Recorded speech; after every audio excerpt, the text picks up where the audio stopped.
What is up, everybody? It is Alex from Heavy New York calling from the quarantine zone. This is the first interview of 2021. Starting things off on a great note, we are here with Eleni of Nervosa. Thank you so much for your time today.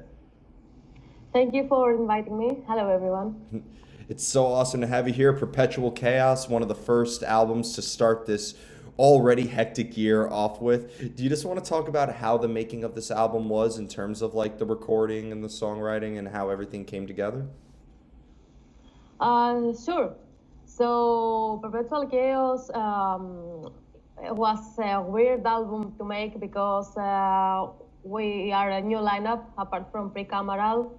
Diva Satanic, Amian Wallace, and I are the new members, so we didn't know each other at all before heading to the studio to record the album. So we were four complete strangers meeting at the studio and recording an entire album. So we didn't know 100% what to expect, but we had practiced a lot at our homes. We had a basic structure of the songs, and it went really great. Martin Furia, our producer, is amazing at his job. He helped us a lot, and thanks to him, the songs unfolded greatly.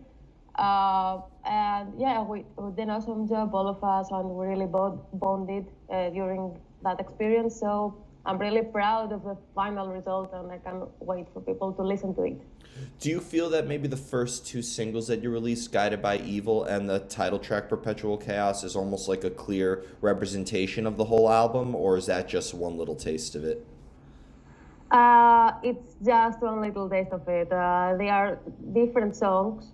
These two, they are different from each other. Guided by Evil is more dynamic song, faster, with blast beats, and Perpetual Chaos is slower at the tempo.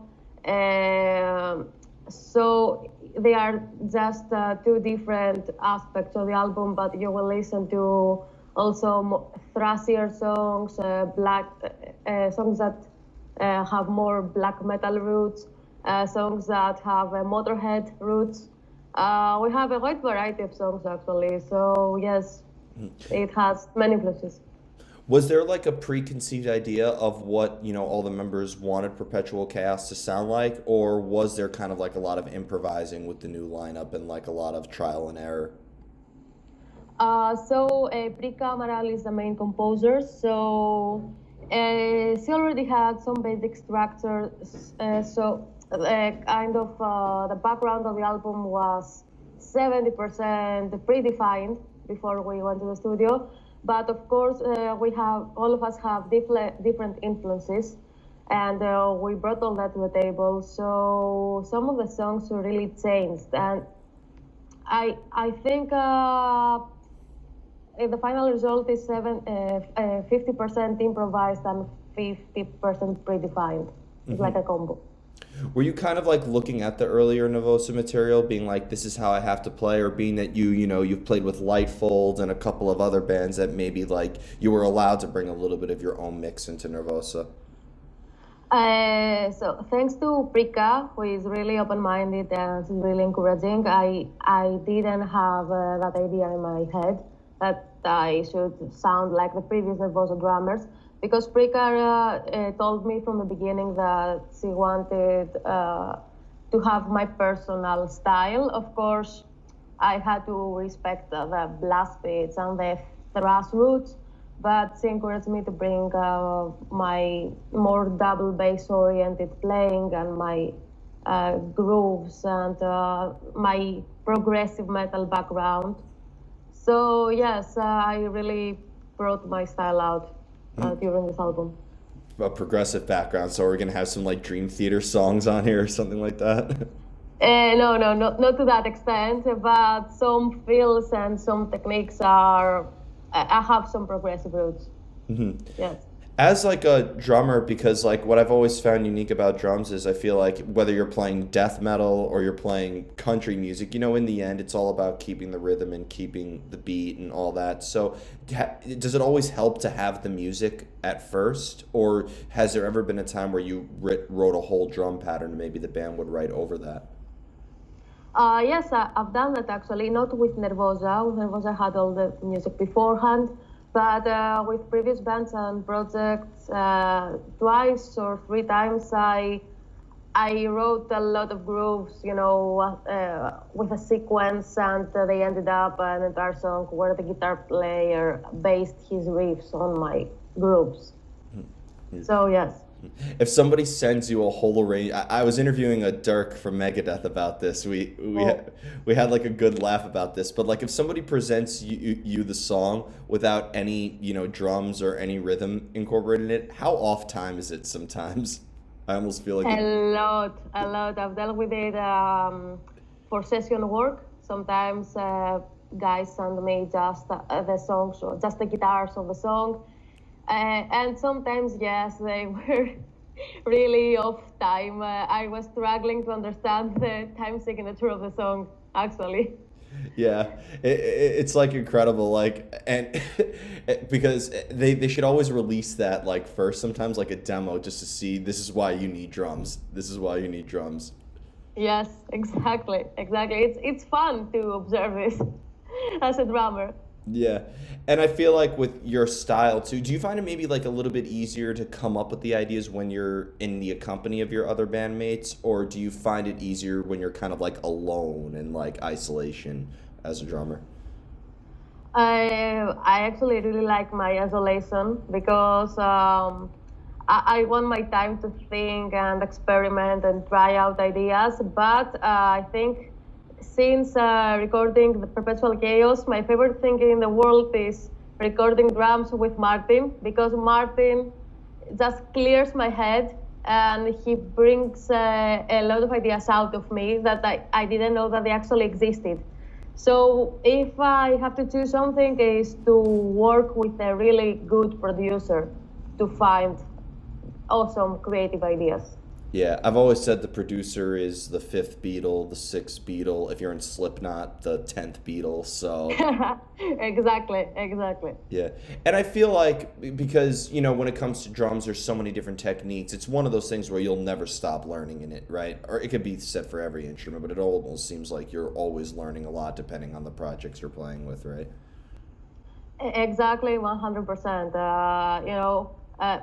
You have a whole lifetime to learn new stuff, and it's not even enough. I think I will be 80 years old if I survive until then, and I will still be discovering new stuff into drumming. I've always said that at that age, your style of music is near death metal. That's what I call that stuff. That's morbidly fun, actually. Yeah, it is true. It is true. That should be a genre. Like I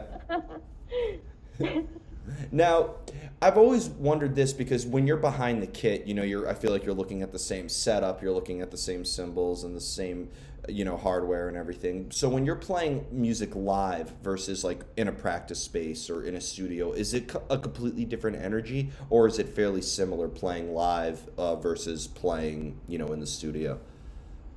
For me, it's completely different. The feeling is completely different because when you're in the studio, um, you're not that stressed because even if you make a mistake, you can do it again, again and again until you get it correctly. But also, it's more, I don't know, a mathematical process. Whereas playing a live show, you have the energy of the audience. You hear the crowd screaming, so you get a lot of empowerment from this. So the feeling is magical, but also you have to deal with the factor of stage fright, for example, because if you mess it up, you cannot do it again. So, I think for me, it's completely different. Yeah, it almost seems like too, because I've interviewed hundreds of guitar players. Some of them have classical training, some of them are completely self-taught. But I almost feel like with drums, you almost like have to know theory in a way. It almost seems like there's no way around it. You have to know time signatures. You have to know these techniques. It almost seems like if you want to be a drummer, you have to know theory. It doesn't matter what style you're playing. Yes, definitely. Theory has helped me so much uh, uh, for my work and everything in bands and session work and the lessons I teach. because yeah, you have the knowledge of time signature, of everything pretty much. You can explain something to a guitar player or bass player during a rehearsal that in this 16th note this happens, the rest is there. Instead of trying to sing the riff or the drum pattern, you can just explain it with theory and everyone understands instantly. Yeah, and like, are you thinking about that? Because I'd imagine that, if you've been playing drums for a very, very long time, it's almost like second nature. It's not like when you're playing it, you're really thinking that or like saying it in your head, right? It's just instinctual at that point. Yes, it's actually I almost never think about it when I play at a gig or a recording. I just think of the groove, not the theory. But theory helps when you have to explain something and make someone understand your point. Other than that, no. If you play for many years, you don't think about time signatures while you're playing. Yeah. Has there ever been a time though where you like discovered a new technique or a new like idea just strictly by accident? I've always heard that like a mistake is often a good thing sometimes in music. Yes, actually, plenty of times during my practice and also at the studio. We had these kinds of mistakes during the Nervosa recording. And these mistakes actually were pretty awesome because we ended up changing entire parts of the song because of my mistakes, like dropping sticks or something. And we discovered things we didn't know would be possible. So, yes, it's pretty magical. Yeah, and from listening to Perpetual Chaos, it really does have like a metal magic sort of feeling behind it because like I feel like every song has like different vibes behind it. It has different elements of aggression, and I know I'm asking this way too early, being that the album isn't even out yet. But I'd imagine that Nervosa already has ideas for the future, right? It almost seems like this album opened up many possibilities with a new lineup and everything else, right? Exactly, yes, because we really got to know each other, other than personally, also musically during this process. And so we have more of a clear idea where we want to head in the future. And we're already discussing future ideas for the next albums. And yes, so we have a lot of ideas in our heads and a lot of imagination, thanks to Perpetual Chaos. In the making of Perpetual Chaos, was there a specific technique in terms of your creativity or something you've learned about yourself as an artist that you haven't discovered previously? Actually, what was amazing for me was that I reached speeds that I didn't know I could. That was the most exciting thing for me because I thought I could reach a certain number of BPM on the double bass and on my hands, especially on the double bass, and I actually exceeded that a lot. Thanks, I don't know, because I felt so comfortable. The feeling of this recording was so natural that I was like, okay, I can try to play a bit faster than I normally do. If I don't make it, it's okay. At least I can try, and it actually worked. So yeah, it brought out the best of me. Yeah, definitely. And when you listen to this album, when you go from a track such as Venomous to a track like Genocidal Command to a track like Rebel Soul, it almost seems like there was a lot of different forms of energy incorporated in there as well. Yes, exactly, exactly. I think each song has its own character, and I personally feel like each song is my baby in a way because I really put my soul into it, and also all the girls did the same. We put a lot of energy and love into this album, and we had such a blast when we were listening to the final result of the songs. We were like partying like crazy because we were so happy with what we created. Yeah. You ready for the most difficult question of the whole interview? Oh, yes, yes. Okay. How do you know when a song is done? Whoa, I never thought of that. I think when it's speaking about drums, at least, when I listen to the drum tracks isolated without the riffs, so I can hear all the details in my playing, and when I finish listening to it, I don't hate myself. Then I say, okay, I'm done with it. And as a general result, the whole song speaking about the other instruments, I think when we are listening to it and we are headbanging like crazy, we know it's a good song and we don't need to do anything else with it. Yep. And then, toast a couple drinks to celebrate the end of it. Exactly, yes. Yep. That was a decent answer. I've gotten similar answers before, but it was always more intense. Like when the band stops killing each other, I'm like, okay, but I think it's more about self-loathing when you don't like what you hear about your instrument. So if I hear sloppy parts, I'm like, no, no, no, no, no. This is not the final thing. I have to do it again. yeah, no, there's no such thing as a perfect human being. So when we create art, art is like the search for perfection that I think we instinctually long for. Exactly. I really agree to this. Yes. But at least you have to try the best you can at this point in your life. Of course, after 2 years, you'll be able to play this part even better. But at least at the point you are, you have to try the best you can do. Yep, and enjoy the journey, not just the final result as well. Yes. Exactly. Exactly. And kind of going back to when you're playing live, because I feel like you have so much to incorporate with, all these different time signatures and all these different elements of hardware that you have to hit and everything like that. So when you're playing live, and you can be honest, no judgment, are you playing it exactly how it was recorded live? Or maybe when you're playing live, you do a little bit of improvising or throw in a couple of extra things? Actually, I play 90% exactly as I played it in the recording, and I change some fills, maybe, some cymbal accent, some minor stuff, but the most important stuff, I like to leave it intact because fans, when they are listening to the album, they fall in love with the songs as they sound, with the grooves and the accents and the patterns, everything. So if you change it in a live show, I think you steal a bit from their experience because they expect to hear what they fell in love with while listening to the album. So yes, I might change some minor things, but I want about 90% to play it intact as in the album. Fair enough, fair enough. And what the beautiful thing about a live show is that no matter how many live shows you play, there's always something unpredictable bound to happen. So I feel like the art of improvising is almost something like another art that you have to master as well.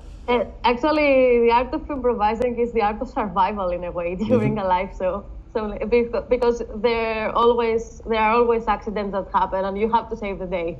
Yeah, definitely, definitely. If you always look at the guitar player's amps or their microphone. If something blows up, you better be ready to hit 10 times harder to fulfill it. Exactly. This has actually happened to me plenty of times. So yeah. Yeah. Thanks to improvising. Yep. I feel like when a band labels a member as a drummer, it should be drummer/problem solver. Yes, actually yes, yes, because you keep the whole team, together. So if you lose it, they lose it. Yeah. So if someone else is lost, you have to put him or her back in track. Yep. Exactly. The famous saying, if your drummer sucks, your band sucks. So. Actually, yes. Yeah. Yes, No true. pressure. No pressure.